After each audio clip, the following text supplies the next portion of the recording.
Welcome to the Positively No Gambling podcast, the pro football show that is definitely not about betting.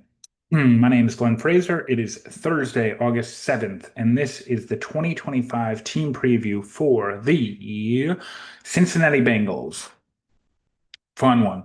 Okay, so two big questions from the start of the season, of the off season, sorry.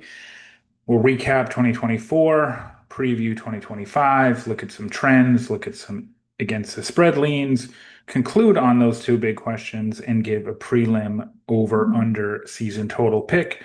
The final pick for over unders will be part of the conference previews posted right before the start of the season. Questions boil down to this: can they improve their defense? And one of the things they did to at least address that defense is hiring first-time defensive coordinator Al Golden. There's some good track record with first-time DCs, so it'll be interesting to see if they improve that defense. And the second is, how big of a liability is the O-line? Can that O-line be fixed? Is it still a big-time question mark? And with that said, let's recap 24. So 9-8 for the Bengals, which was good for third in the AFC North. And they missed the playoffs for the second straight year. Basically, they've had the same season 2 years in a row, which really is unfortunate. Again, this year, 2024, they started off poorly, 1-4, but they finished 8-4, including a 5-game win streak to finish out the season. Of course, that was too little, too late. They missed the playoffs, and they missed the playoffs because of that bad start and the fact that they were only 2-7 against eventual playoff teams. Those two wins came against the Steelers and the Broncos at the end of the season. The Steelers, I think that was a meaningless game for them. It had to have been, because why would they have made the playoffs if they would have lost that game? They wouldn't have. And the Broncos game was at home. I think that was like a Saturday night game, closer than it could have been, but those were the only two playoff wins they had, or wins against playoff teams. Sorry, losses against Pittsburgh, the Chargers, Baltimore, bad loss to Philly, Baltimore again, which they let up a million points to. Bad loss, that brutal loss Monday night against the Commanders. They just weren't good enough against playoff teams. Uh, Now they had an easy schedule, which is what makes 24 such a disappointment. Like, they were poised to make the playoffs and probably could have made some noise in the playoffs, but they just couldn't. They just didn't. 4-7 in one score games. Slow start and bad defense. That's what it boiled down to. Okay, the 2025 offensive overview. They lost Trent Brown to the Texans, which might not be a big loss at all. And they lost Alex Kappa, guard, to the Raiders. Other than that, no big losses. Their big transactions over the offseason when it came to their offense was to sign T. Higgins to a long-term deal. So now Burrow, Chase, Higgins, their big three are all locked up for the long term. Some other additions they're addressing this offensive line for sure. Drafted a guard in the draft, Dylan Fairchild. Signed guard Lucas Patrick. Now, these are not starters or projected starters, at least to kick off the season. So is this going to move the needle when it comes to their offensive line? I don't personally think so. They also added some really strange, the Samaje Perine signing, when they claim poverty and then have the money to sign him, uh, bring him back, is mind-boggling, but it's something that did happen.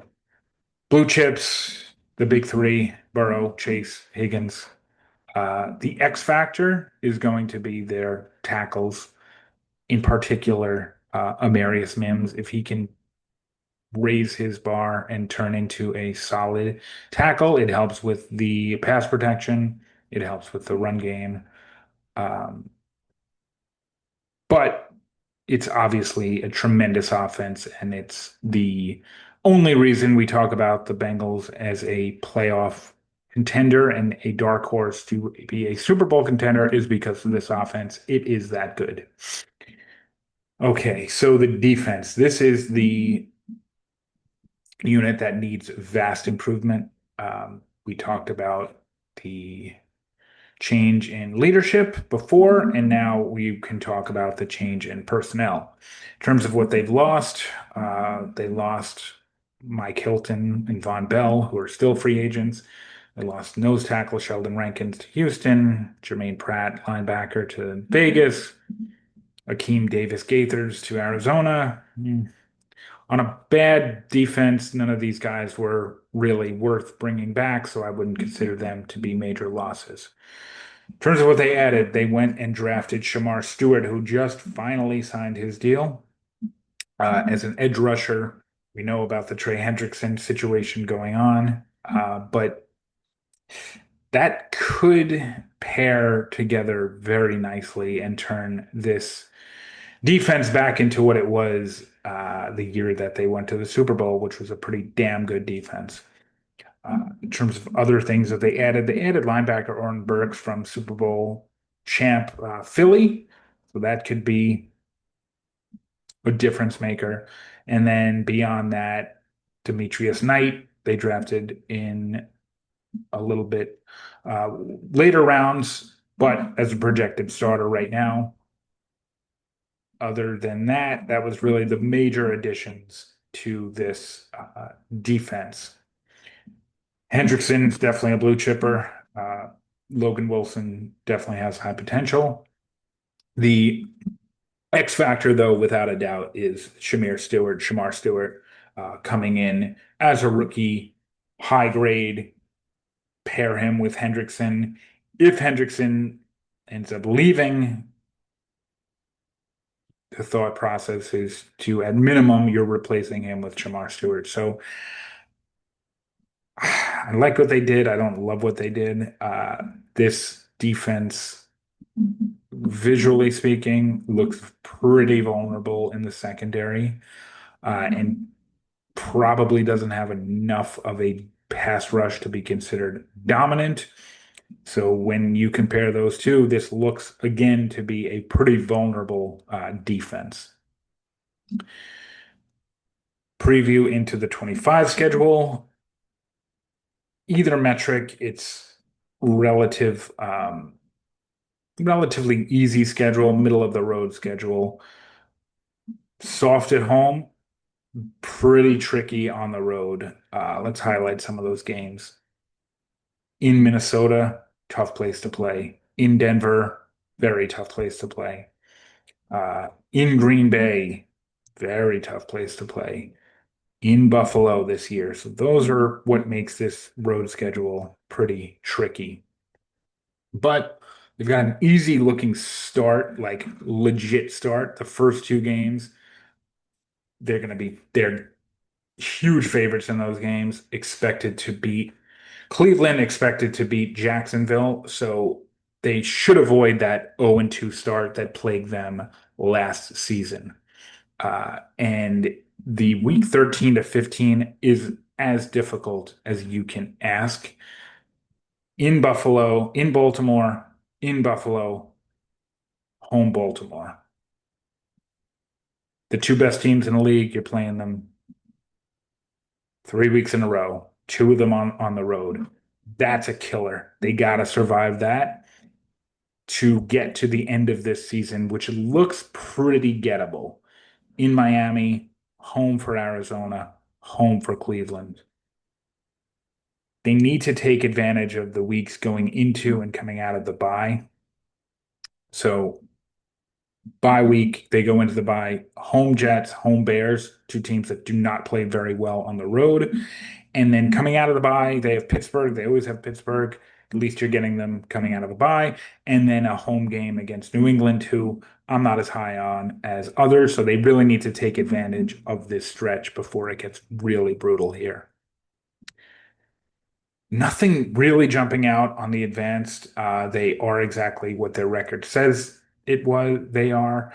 Uh, they're 4-7 in close games. Not good, but not horrific. Um, the fumble differential is probably a positive. That should revert. The O line we keep talking about, pretty bad. The question mark still remains though, did they do enough to address? And the D line, pretty good at pass rush, needs improvement in the run stop, but nothing really jumps out at that. And that's really it. There's nothing to say about this team that you can't say by just looking at their personnel and their schedule. I definitely have some leans, especially at home. Week two, like we talked about that game at Jacksonville, they were only 6.5 point favorite. That could be 8.5, and it's justified, so that looks like value. Week eight against the Jets, only 8 point favorite right now. That could be 10. That could be 13.5 by the time they play that game. And the week nine against the Bears, just three. I get it. They both have the same over under, I think. Or I guess the Bears are 8.5 over under and Cincinnati's 9.5. So this is a correct line, but it really should be higher. It should be 5.5 or 6.5. So that looks like value here. And then if this game, week 18, means something to Cincinnati, even though that line's going to be astronomical at home against Cleveland, if that game does matter to Cincinnati, that looks like a good bet. They need to take advantage of these. That at minimum they got to win all these games, and hopefully they could cover the spread by really bodying some of these teams, because there's some really tough matchups in there.